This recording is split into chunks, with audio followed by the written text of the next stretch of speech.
Welcome back. The Trump administration is taking a strong stance in the war against drug cartels. So you might not know, though, that two of the most dangerous Mexican cartels are here in New Orleans, and officials say they're flooding neighborhoods with deadly drugs. WDSU reporter Anam Siddiqui was given exclusive access to the DEA's crackdown on criminals. It's a story only on 6.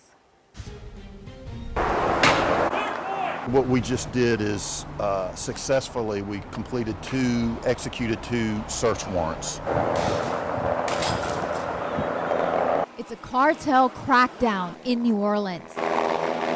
We are up against two very ruthless, powerful criminal organizations. The New Orleans Drug Enforcement Agency says the most dangerous Mexican cartels, Sinaloa and Jalisco New Generation, are both operating in our backyard. Special Agent in Charge Stephen Hoffer says the cartels are pushing any and all drugs, but their focus is on meth, fentanyl, and cocaine. New Orleans works out well for the cartels because of the interstate system, with Houston not being far away, Atlanta, and even South Florida, and then of course the waterways. Leading to big busts, just this year the DEA has seized 20 kilos of fentanyl and made nearly 400 arrests. They say they are arresting people of all backgrounds, some who were born in Louisiana and some who are illegal residents.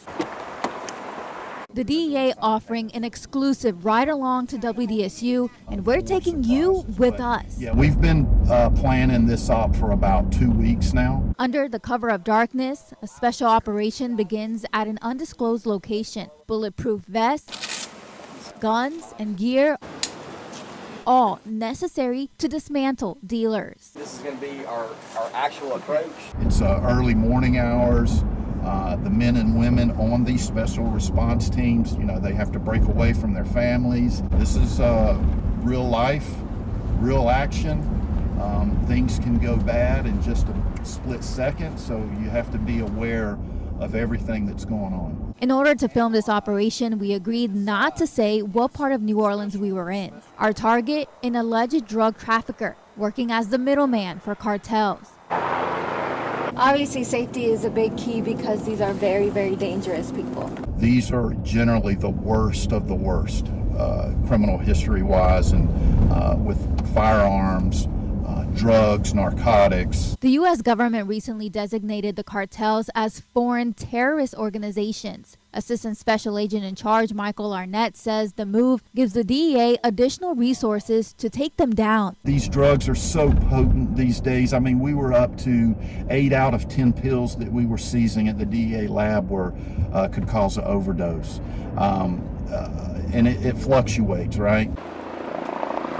The suspect led away in handcuffs, confiscating 1,300 grams of fentanyl and nearly $55,000 worth of other illegal drugs, a gun, and a car. This bus, a small step towards solving a national problem. The work that you're doing, is that enough?